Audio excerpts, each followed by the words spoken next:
अस्सलाम वालेकुम। Semen analysis, semen की रिपोर्ट जब आप करवाते हैं, सीमन एनालिसिस भी कहते हैं इसको, सीमन कंप्लीट भी कहते हैं। तो इसके अंदर सबसे पहले नंबर पे जो फिजिकल एग्जामिनेशन होता है, जो कि हमने फिजिकल एग्जामिनेशन मीन्स कि जो हमने आंख से देखा और उसको बता दिया कि उसके अंदर क्या कुछ है। तो फिजिकल एग्जामिनेशन के अंदर क्या कुछ होता है कहता है, तो सबसे पहले नंबर पे हमने देखना होता है वॉल्यूम। वॉल्यूम उसका कितना है, सपोज इस रिपोर्ट को ही मैं बता देता हूँ, 2.0 ml इसका वॉल्यूम है। तो ये वॉल्यूम डिपेंड करता होता है इजैकुलेशन के ऊपर। कुछ लोगों की इजैकुलेशन के दौरान मनी ज़्यादा भी निकल सकती है और कम भी हो सकता है। बहुत ज़्यादा अगर कम होगा 0.5 ये से नीचे अगर इजैकुलेशन कम होगा इसका वॉल्यूम, तो भी एबनॉर्मल कंसिडर किया जाएगा। लेकिन सैंपल देते दौरान बाज़ औक़ात लोग जार के अंदर, जो उनको जार दिया जाता है, डब्बी दी जाती है जिसके अंदर सैंपल लेना होता है, तो उसमें अगर सही तरीके से वो नहीं ले पाते वॉल्यूम, वो नीचे गिर जाता है या इधर उधर ज़ाया हो जाता है, तो फिर इस सूरत में हम लोगों ने तो जो हमें रिसीव होगा हम वो वॉल्यूम देते होते हैं। दूसरे नंबर पे हमने कलर को देखना होता है। कलर इसका ऑफ वाइट नॉर्मल कलर होता है। अगर ये रेडिश कलर होगा, पिंकिश होगा, या ये ब्लैकिश होगा या येलो टाइप का होगा, तो फिर इसमें इनके एबनॉर्मल होगा। क्योंकि अगर आरबीसी उसमें ज़्यादा आ रहे होंगे, ब्लड आ रहा होगा सीमन के थ्रू, तो उसका कलर रेडिश भी हो सकता है। तो इस सूरत में इसका नॉर्मल कलर जो होता है वो ये ऑफ वाइट कलर सीमन का यानी कि मनी का नॉर्मल होना चाहिए। तीसरे नंबर पे विस्कोसिटी लिखा हुआ है। विस्कोसिटी मीन इसको देखना होता है कि ये थिक है या थिन है। अगर बहुत ज़्यादा थिन होगा, जैसे पतला हम कहते हैं, बहुत ज़्यादा पतला होगा तो वो भी नॉर्मल कंसीडर नहीं किया जाएगा, थोड़ा सा थिक होना चाहिए। इतना ज़्यादा पतला होगा तो उसके अंदर फिर स्पर्म काउंट उसका कम होगा। और यहाँ पे चौथे नंबर पे है रिएक्शन। रिएक्शन मीन्स उसकी पीएच है। पीएच सीमन की नॉर्मल अल्कलाइन होती है। अगर पीएच एसिडिक होगी तो एसिड की वजह से स्पर्म वहाँ पे डेड हो जाते हैं। फिर उसकी मोर्टेलिटी जो होगी, ये वाली मोर्टेलिटी, इसमें फर्क आएगा, बहुत ज़्यादा स्पर्म मर जाते हैं एसिडिक पीएच की वजह से। तो नॉर्मल पीएच जो रिएक्शन लिखा हुआ है इसका मतलब होता है पीएच। तो नॉर्मल पीएच भी जो है वो होनी चाहिए, अल्कलाइन होनी चाहिए। तो इसके साथ इंटरवल, इसके नीचे मेथड लिखा हुआ है, ये वाला मेथड। मेथड का मतलब होता है कि वो पेशेंट ने, जिसने आप लैब के अंदर जो टेस्ट आप देते हैं, करवाते हैं, वो किस तरीके से दिया हुआ है। मास्टरबेशन यानी कि हाथ से दिया हुआ है या अपनी मिसेस के साथ इंटरकोर्स करके दिया हुआ है, तो ये चीज़ें देखनी होती हैं मेथड में। यहाँ पे मास्टरबेशन लिखा हुआ है तो इसका मतलब कि इस पेशेंट ने हाथ से मास्टरबेशन करके हमें डब्बी के अंदर सीमन का सैंपल दिया। और इसके बाद है इंटरवल। इंटरवल मतलब ये होता है कि जो नॉर्मल इंटरवल है वो 3 to 7 डेज का होना चाहिए। गैप, इसे गैप जिसे कहते हैं। मियाँ बीवी के दौरान जो मिलाप होता है वो सीमन का टेस्ट करवाने से पहले 3 से 7 दिन का गैप होना ज़रूरी है। अगर आप उसी रात अगर इंटरकोर्स किया है बेगम के साथ, अगले दिन आके आपने सैंपल दे दिया, तो फिर भी रिपोर्ट वो नॉर्मल नहीं होगी, जो हमें सेटिस्फेक्शन नहीं हो पाएगी। तो 3 से 5 दिन का गैप देना भी ज़रूरी होता है नॉर्मल सही रिपोर्ट के लिए। इसके बाद एग्लूटिनेशन है, उसके अंदर जो एग्लूटिनेशन इसके अंदर नहीं होनी चाहिए नॉर्मल के अंदर। लिक्विफिकेशन टाइम जो है ये हमने लैब में आके, जब पेशेंट घर से मनी का सैंपल लेके आता है तो उसे हम कहते हैं कि 20 मिनट के अंदर लैब में पहुंच जाए। 20 मिनट से ऊपर का टाइम ना हो जाए ताकि वो स्पर्म रास्ते में डेड ना हो जाए। जब वो हमारे पास पहुंच आएगा तो लिक्विफिकेशन टाइम जो है ना, तकरीबन 20 से 30 मिनट के लिए हमने उसको 37 डिग्री सेंटीग्रेड के ऊपर रखना होता है।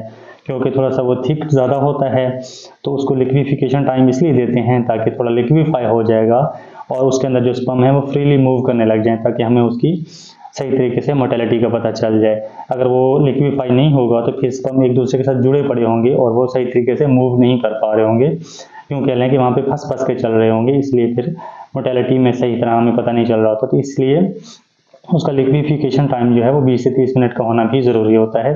तो यहाँ पे 30 मिनट इसका नॉर्मल लिक्विफिकेशन टाइम है। इतने टाइम के अंदर लिक्विफाई हो जाता है, फ्रीली स्पर्म मूव कर रहे होते हैं। फिर हम माइक्रोस्कोपिकल एग्जामिनेशन की तरफ आते हैं। हम माइक्रोस्कोप में देखते हैं तो वहाँ पे हम सबसे पहली नज़र में हम क्या देखना होता है, टोटल काउंट देखना होता है कि उसकी टोटल काउंट कितना है। टोटल काउंट यहाँ पे अगर 119 मिलियन पर ml, 1 ml के अंदर इतने स्पर्म, इसको यूँ पढ़ा जाता है, ये मोर देन, कम से कम 20 मिलियन से ऊपर होने चाहिए नॉर्मल काउंट। नॉर्मल काउंट 20 से ऊपर लेके 150 तक। और कुछ रिपोर्ट्स के अंदर कुछ रिसर्च ये भी कहती हैं कि 200 मिलियन पर ml भी नॉर्मल है। लेकिन 20 to 150 जो है ये स्टैंडर्ड वैल्यू होती है। 20 ml से लेके 150 ml, सॉरी 20 मिलियन से लेके 20 मिलियन पर ml से लेके 150 मिलियन पर ml तक नॉर्मल स्पर्म काउंट होते हैं। अब इसके 119 हैं तो इसके नॉर्मल स्पर्म काउंट हैं। लेकिन इसके बाद दो चीज़ें और होती हैं कि दूसरी नज़र टोटल काउंट के बाद हम जो देखते हैं वो ये देखते हैं कि अलाइव कितने हैं और डेड कितने हैं, ताकि अलाइव कितने हैं और डेड कितने हैं, यानी कि जिंदा कितने स्पर्म हैं और उसमें से डेड मरे हुए कितने स्पर्म पड़े हैं। इस रिपोर्ट में अगर आप देखें तो 40% इस पेशेंट के अलाइव हैं जो जिंदा हैं, उसमें से 60% जो हैं वो डेड पड़े हुए हैं, वो मूवमेंट नहीं कर रहे, हरकत नहीं कर रहे। यहाँ हम नॉर्मल या एबनॉर्मल की बात नहीं कर रहे, यहाँ पे हम जो अलाइव हैं, जो डेड हैं, जो जिंदा हैं, जिनके अंदर जान है, मूव कर रहे हैं हल्के से, उनको देख रहे हैं। उसके बाद एक्टिव मोटाइल, अच्छा यहाँ पे 60% तो डेड थे, इसको हमने साइड पे कर दिया। अब जो 40% अलाइव हैं उसमें से कितने जो हैं वो एक्टिव भाग रहे हैं, स्पीड से तेज़ी से चल रहे हैं, एक्टिवली मूव कर रहे हैं, और कितने जो हैं वो थोड़ा स्लो मूव कर रहे हैं, और कितने जो हैं सिर्फ मोटाइल हैं, हर किसी हरकत है उनके अंदर, वो स्लो भी नहीं है और फास्ट भी नहीं है। तो एक्टिव मोटाइल इसके 20% हैं। ये फुल एक्टिव जो हैं वो मोर देन 50 होने चाहिए, 60, 70, 80 तक एक्टिव मोटाइल होने चाहिए, क्योंकि ये एक्टिव मोटाइल ने ही आगे जाके एग के अंदर पेनिट्रेट होना होता है और इसी ने ही प्रेगनेंसी करना होता है। इसके बाद जो मोटाइल हैं, यानी कि हैं तो हरकत कर रहे हैं लेकिन एक्टिव नहीं है, स्पीड से नहीं चल रहे, वो है 40%। और उसके बाद जो स्लगिश हैं, जो बिल्कुल स्लो मूव कर रहे हैं, वो है 40%। तो यहाँ पे ये क्या हुआ कि इस पेशेंट की मोटेलिटी में फ़र्क है, और इसकी ये चीज़ जो है ना, इसमें भी फ़र्क है। अगर अलाइव 70 होते, 80 होते और डेड 20-30 होते तो फिर ठीक था। इसके अलाइव जो हैं वो जिंदा स्पर्म थोड़े से कम है, उस वजह से इसकी मोटेलिटी में भी फ़र्क है। मोटेलिटी इसकी एक्टिव स्पर्म देखें तो यहाँ पे 20 हैं, जबकि अगर ये होने चाहिए थे 50+ होने चाहिए थे, 60-70 बिल्कुल नॉर्मल जो होता है। वैसे 20 वाला भी प्रेगनेंसी कर सकता है, चांसेस इसके भी होते हैं, लेकिन जो एक्टिव, जो सही तरीके से कंसिडर किया जाता है कि नॉर्मल एक्टिव कितने होने चाहिए, वो 50+ होना चाहिए, 60-70 तक होने चाहिए।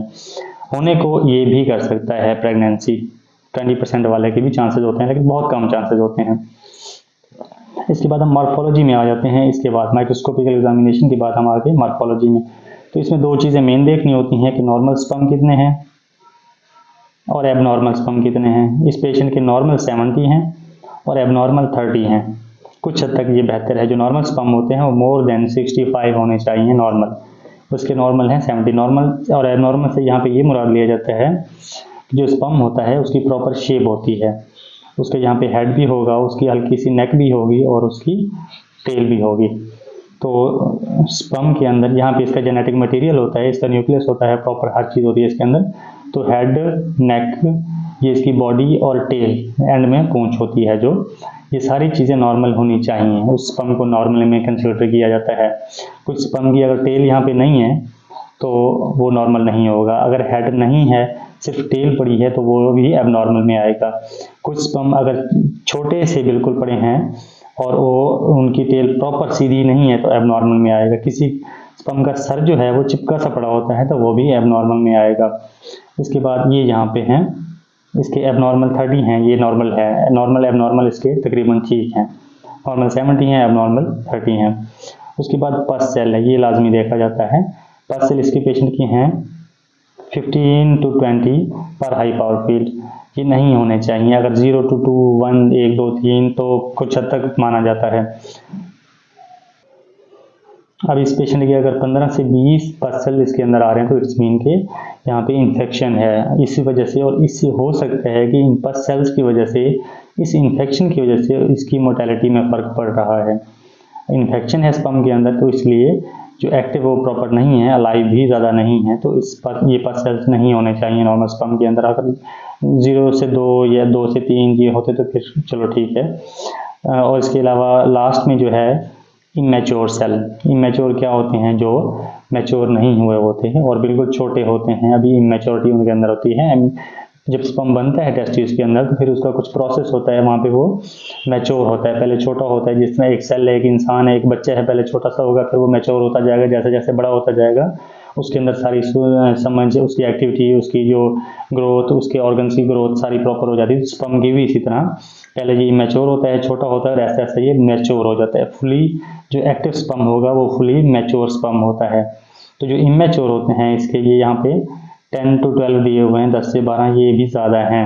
इमेच्योर अगर यहाँ से 2 से 4, 3 से 5 इस तक होते तो कंसिडर ठीक अगर 0 to 2, 2 से 3, 2 से 4 अगर होते तो फिर तो ठीक था कुछ हद तक, लेकिन 10 से 12 ये थोड़े से ज़्यादा ही मैच्योर इतने भी नहीं होने चाहिए। तो ये थी आज की सीमन की रिपोर्ट। इसमें हमने देखा सबसे पहले नंबर पे हमने सीमन एनालिसिस जब रिपोर्ट करवाते हैं, मनी की रिपोर्ट करवाते हैं, तो उसके अंदर हम फिजिकल एग्जामिनेशन देखते हैं, जिसके अंदर उसका वॉल्यूम, कलर, विस्कोसिटी, रिएक्शन यानी कि पीएच है, मेथड है, किस तरीके से दिया हुआ है, इंटरवल है, गैप कितना है सैंपल देने का, एग्लूटिनेशन है, लिक्विफिकेशन टाइम है कि उसको लिक्विफाई होने के लिए कितनी देर रखा गया। उसके बाद माइक्रोस्कोपिकल एग्जामिनेशन जो है, इसके अंदर हमने क्या करना होता है, टोटल काउंट देखने हैं, अलाइव कितने हैं, डेड कितने हैं, एक्टिव मोटाइल जो एक्टिवली मूव कर रहे हैं वो कितने हैं, मोटाइल कितने हैं और स्लगिश कितने हैं। उसके बाद तीसरे स्टेप पे आता है मॉर्फोलॉजी, उसमें देखना होता है नॉर्मल कितने हैं, एबनॉर्मल कितने हैं और पल्सेस उसमें कितने हैं और इमेच्योर सेल्स कितने हैं। अगर वीडियो इन्फॉर्मेटिव लगी, अच्छी लगी तो इसको लाइक और शेयर और चैनल को सब्सक्राइब कर दें। Thank you so much.